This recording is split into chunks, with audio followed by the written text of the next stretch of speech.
નમસ્કાર મિત્રો, મારી યુટ્યુબ ચેનલમાં તમારું સ્વાગત છે। આજે આપણે વાત કરવાના છીએ માવડિયા દીકરા સાથે બનેલી ઘટના વિશે। ઓફિસેથી સાંજે આવીને રક્ષકે જોયું તો બા ખુરશીમાં એકદમ સુનમુન બેઠેલા। રક્ષક કિચનમાં જોઈ આવ્યો તો બાએ કશું જ ખાધું નહોતું। એ તુરત બાના ચરણો પાસે નીચે બેસી ગયો। બા, તમે આખો દિવસ જમ્યા નહીં? તમને કેટલી બધી અશક્તિ આવી જશે। તમે સહેજે ચિંતા ના કરો, મેં આજ દિન સુધી તમારી કોઈ વાત ઉથાપી નથી। તમે કહેશો એ જ પ્રમાણે કરીશ, મારા પર વિશ્વાસ તો છે ને? ગંગાબાના ચહેરા પર સ્મિત ફરકી ગયું। તેમણે રક્ષકના માથે હાથ ફેરવ્યો। રક્ષકે તેનો લંચ બોક્સ બતાવ્યો। જો બા, મેં પણ સવારથી કશું જ ખાધું નથી। ચાલ હવે આપણે બંને સાથે જમી લઈએ, હું ટેબલ પર બધું ગોઠવી દઉં છું। રક્ષકે ઝડપથી ટેબલ ગોઠવી દીધું। એને કકળીને ભૂખ લાગી હતી। સવારે ઓફિસે જતા બાને નારાજ કરતા તેનો જીવ કપાતો હતો, પણ એના માથે એ સંકટના વાદળો ઘેરાયા હતા। તે નિસહાય નિરુપાય બની ગયેલો। તેને પરણવું હતું મોક્ષાને, કે જેના પ્રેમમાં તું છેલ્લા 5 વર્ષથી ગળા ડૂબતો। તેના વિનાની જિંદગી તેને અસહ્ય લાગતી હતી। મોક્ષા હતી પણ એવી જ। એના સૌંદર્યમાં શૈલીની સુગંધ હતી। હરણ જેવી આંખોમાં સુગંધનો સુરમો હતો। તે બોલતી તો જાણે વીણાના તાર ઝણઝણી ઉઠતા। એ મોક્ષા દિવસે દિવસે ઉતાવળી બની હતી। તેના રૂપને વારી ગયેલાઓના સારા સારા માંગા આવતા હતા। છેલ્લે અઠવાડિયે તો અમેરિકાથી આવેલા ડોક્ટરે તેના માટે માંગણી મૂકી હતી। એટલે જ મોક્ષા રક્ષકને હવે આગ્રહ કરી વિનવી રહી હતી, રક્ષક, હવે તમે બાને સમજાવો। મારા મમ્મી ડેડી રાત દિવસ મારી ચિંતા કર્યા કરે છે। હું ગમે તેમ સમજાવીને મનાવી લઉં છું। મારા મમ્મી ડેડી તમને પસંદ કરે છે, પણ જ્યાં સુધી તમારા બા સંમતિ ન આપે ત્યાં સુધી કશું જ શક્ય નથી। કંઈક તો રસ્તો શોધી કાઢો, અથવા મને મુક્ત કરો રક્ષક। સહનશીલતાની પણ કોઈ હદ હોય। મુક્ત કરવાની વાત આવીને રક્ષક ભડક્યો। કોઈ પણ સંજોગોમાં મોક્ષા તો હાથમાંથી જવી જ ન જોઈએ। એના વિના જીવવું એ આકરું થઈ પડે।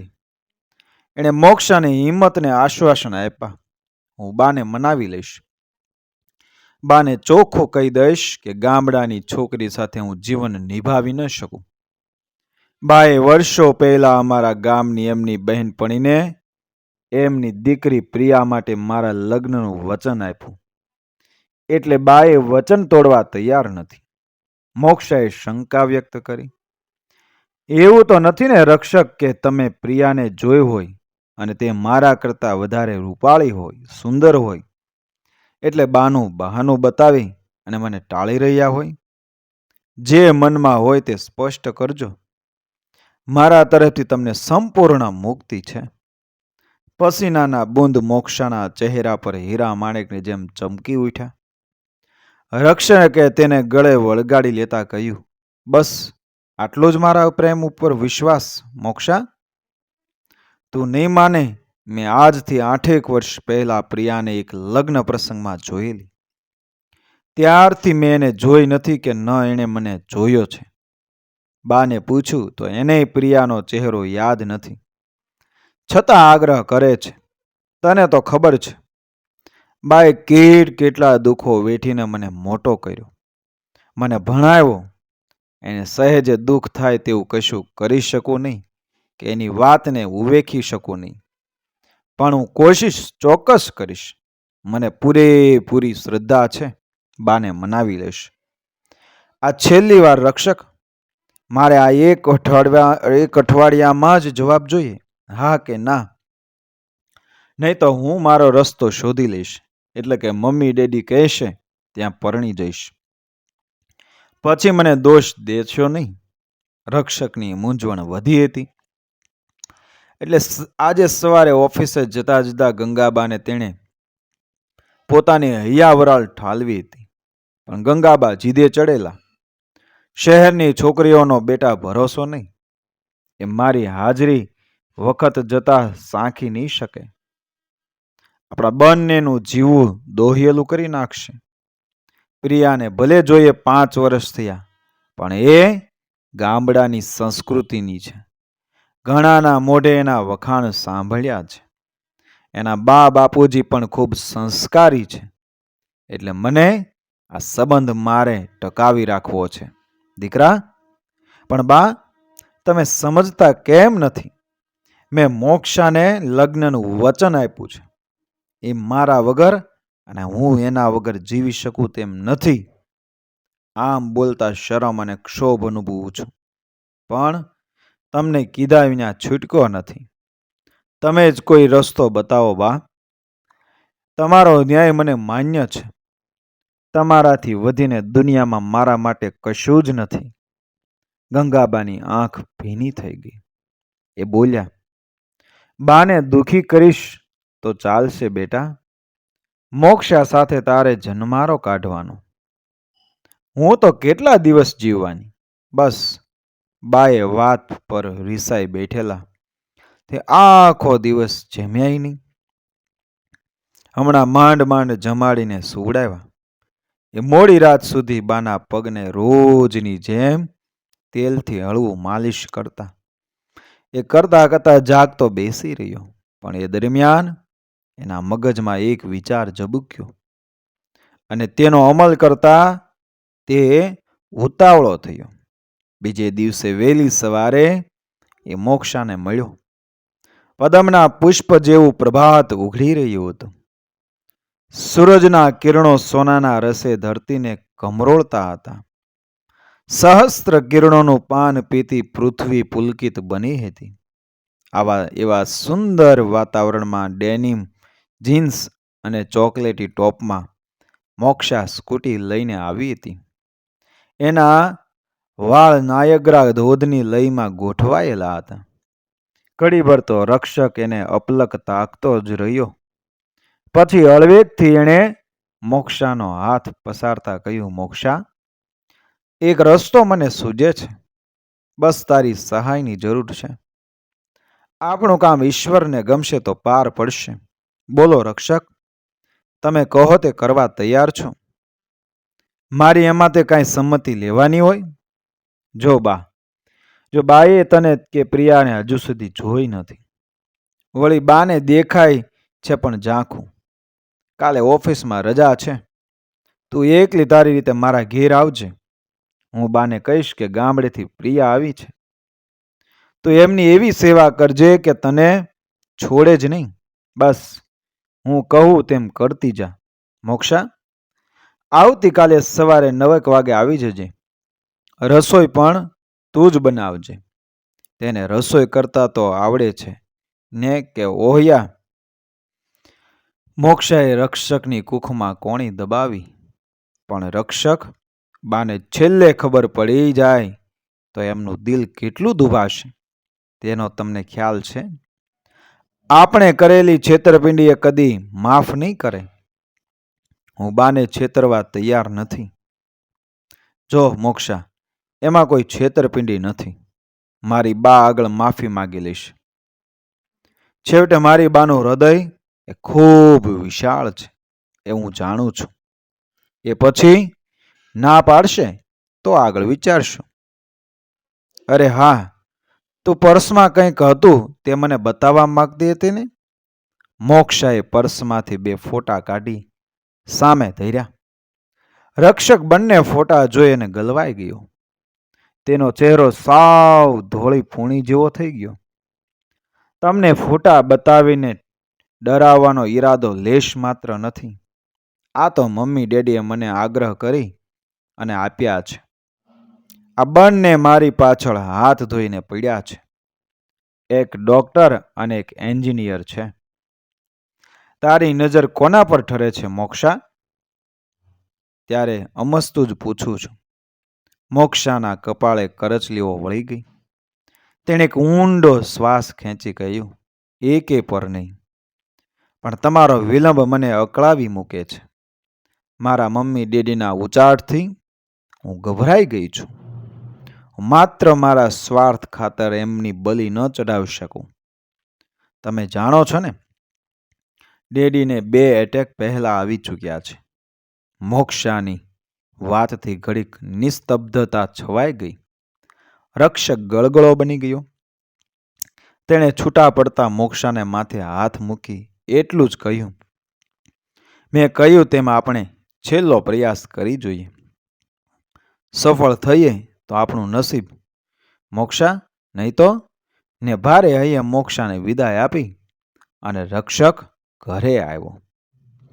બીજે દિવસે સવારે 9 વાગ્યાની રક્ષક પ્રતીક્ષા કરવા માંડ્યો. ત્યાં તો 9ના ટકોરે યલો સાડીમાં મોક્ષા ઉંબરે આવી ઊભી. રક્ષકે અજાણ્યા બની અને બા સાંભળે તેમ પૂછ્યું, તમને ઓળખ્યા નહીં? હું પ્રિયા, દેવપુરથી આવું છું. પ્રિયા અને દેવપુરનું નામ સાંભળતા જ એ ગંગાબા નજીક આવી મોક્ષાનો હાથ પકડી અને ઘરમાં ખેંચી લાવ્યા. સોફા પર બેસાડી તે ધારી ધારી મોક્ષાને જોવા લાગ્યા. પછી ગામમાં બધાની ખબર પૂછી. અહીં આવ મારી પાસે રક્ષક. ગંગાબાએ રક્ષકને પાસે બોલાવી તેનો કાન પકડ્યો. જો મારા વાલા દીકરા, આ છે પ્રિયા. કેટલી સુંદર ને સુશીલ છે. આ છોકરીને તોલે પેલી તારી શહેરવાળી છોકરી આવી શકે? મોઢું કટાણું કરીને રક્ષક બોલ્યો, બા, તમને તો બધી છોકરીઓ એ પરી જ લાગવાની. મને તો મોક્ષા જ ગમે છે. ચોખ્ખે ચોખ્ખું કહી દઉં. અને ગંગાબાએ પ્રિયાને માથે એ હાથ ફેરવ્યો. ખોટું ના લગાડતી બેટા, મારા દીકરાની બુદ્ધિ ભ્રષ્ટ થઈ ગઈ છે. તું આવતી જતી રહીશ તો એની મેળે એ લાઈન પર આવી જશે. મોક્ષાથી એ સાંભળી હસી પડાયું. ગંગાબાએ તીણી નજરે એ નોંધ લઈ આશ્ચર્ય વ્યક્ત કરતા કહ્યું, જો બેટા, પ્રિયાનું મન કેટલું મોકળું છે. તેણે તારી વાતને સહેજે ગંભીરતાથી લીધી નથી. આવી હૃદયની વિશાળતા એ ગામડાના લોકોમાં જ હોય. જરા સમજ. ચાલ હું ઝડપથી મારી પ્રિયા માટે રસોઈ બનાવું. એ કહેતા ગંગાબા ઊભા થયા. એ સાથોસાથ મોક્ષા પણ ઊભી થઈ ગઈ. બા, તમે શાંતિથી મારી પાસે બેસજો. આજે મારા હાથની રસોઈ એ રક્ષકને તમને ખવડાવીશ. મારા હાથનું જમશે તો રક્ષક એ આંગળા ચાટતા થઈ જશે. બસ બેટા, એવું તું કર કે મોક્ષાનું નામ જ લેવાનું છોડી દે. મારા દીકરાનું મગજ આ છોકરીએ બગાડી નાખ્યું છે. નહીં તો મારો દીકરો લાખોમાં એક છે. મારા કીધા વિના એ તસુય પગલું ભરે નહીં. પ્રયોગ સફળતાની દિશામાં આગળ ધપી રહ્યો હતો. બા સ્ટોર રૂમમાં એ કંઈક લેવા ઉપરના માળે ગયા ને રક્ષક કિચનમાં પહોંચી ગયો. કિચનમાં વ્યસ્ત મોક્ષાને પાછળથી ઢંઢોળી, તું તો યાર જબરી એક્સપર્ટ છે. બા પર તે તો જબરી ભૂરકી નાખી દીધી છે. પહેલી મુલાકાતમાં જ તારા પર વારી ગયા. સારું સારું, જરા ધીમે બોલો. બા સાંભળી ગયા તો આખી બાજી ઊંધી વળી જશે. જો સાંકળ ખખડી. રક્ષક ભડકીને કિચનની બહાર નીકળી ગયો. કેમ બેટા, રસોડામાં ભમરાની જેમ આટા મારે છે? પ્રિયા ગમવા માંડી લાગે છે. જરાય નહીં બા, આ તો એને માળીએથી ડબ્બો ઉતારવો હતો એટલે મદદમાં આવ્યો ને બરાબર કલાકે બધી રસોઈ મોક્ષાએ તૈયાર કરી નાખી. બધા 11:30 સાથે જમવા બેઠા. કોળીએ કોળીએ મોક્ષાની રસોઈના વખાણ કરી રહ્યા હતા. તે રક્ષક જાણી જોઈને એ બાને હળવેકથી ચીડવતો હતો. રસોઈ ઠીક છે, આનાથી તો બા તમારા હાથની રસોઈ વધારે સારી બને છે. તમને તો પ્રિયા એટલી પ્રિય છે કે તેના જ વખાણ કરવાના. એમાં કઈ નવી વાત નથી. ટેબલ નીચેથી મોક્ષાએ ધીમેથી રક્ષકને લાત મારી. ગંગાબા હસતા હસતા મોક્ષા તરફ જોઈ બોલ્યા, માવડિયો છે, મારા હાથનું જ એને વધારે ભાવે. પણ દીકરા, ધીમે ધીમે તારે પ્રિયાની રસોઈથી એ ટેવાવું તો પડને ને. રક્ષક આંખોથી મોક્ષાનો રૂપાળો ચહેરો તાકતો રહી ગયો. એમ કરતા કરતા સાંજના 4 થવા આવ્યા એટલે મોક્ષા તૈયાર થઈ. ગંગાબા પાસે આવી. બા, હવે હું નીકળું. બા ચિંતા કરતી હશે, બસનો સમય પણ થઈ ગયો છે. દીકરી, તું આવી એટલે મારું મન પ્રસન્ન થઈ ગયું. આવતા રવિવારે ફરી આવજે ને, સાથે બાને પણ તું લેતી આવજે. બહેનપણીઓ ઘણા વર્ષોથી મળી નથી. એ આવે તો દિવાળી પછી તમારા બંનેનું ગોઠવી નાખીએ. નહીં તો આ મોક્ષાની પાછળ એ દીવાનો થઈ ફર્યા કરશે અને તુંય રખડી પડીશ. આ શહેરની છોકરીઓની ચાલાકી તને ખબર નથી પ્રિયા. સીધી કોર્ટમાં લગ્ન કરી લે છે. અને ત્યારે મોક્ષાથી આ વખતે ખરેખર હસી પડાયું. જ્યાં પ્રિયાને સ્ટેન્ડ સુધી મૂકી આવ. મારું મોઢું શું તાક્યા કરે છે? બા, તમે જઈ આવો. મારા પગમાં કળતર થાય છે. ફરી એકવાર રક્ષકે ટીખળ કર્યું. ગંગાબાએ રક્ષકના માથે હાથ મૂક્યો. જા બેટા, મહેમાન સાથે સદવર્તન કરાય, આમ તરછોડાય નહીં. ને ગંગાબાએ આગ્રહ કરી એ રક્ષકને મોક્ષા સાથે મોકલ્યો. રસ્તામાં બંને એકબીજાને તાળી પાડતા બોલ્યા, શો ફ્લોપ થાય એવું હમણાં તો નથી લાગતું. આપણો શો ફ્લોપ થાય એવું હમણાં તો નથી લાગતું. પછી ઈશ્વરની મરજી હો. આવતા રવિવારે ફરી એકવાર પ્રોગ્રામ ગોઠવીશું. ઓકે? મલકાતા મલકાતા બંને છૂટા પડ્યા. સ્ટેન્ડેથી એ રક્ષક ઘરે આવ્યો ને ગંગાબાની પ્રસન્નતાનો પાર રહ્યો નહીં. રાત્રે પણ મોડે સુધી એ પ્રિયાના જ વખાણ કરતા રહ્યા ને રક્ષક મનોમન પોરસાતો રહ્યો.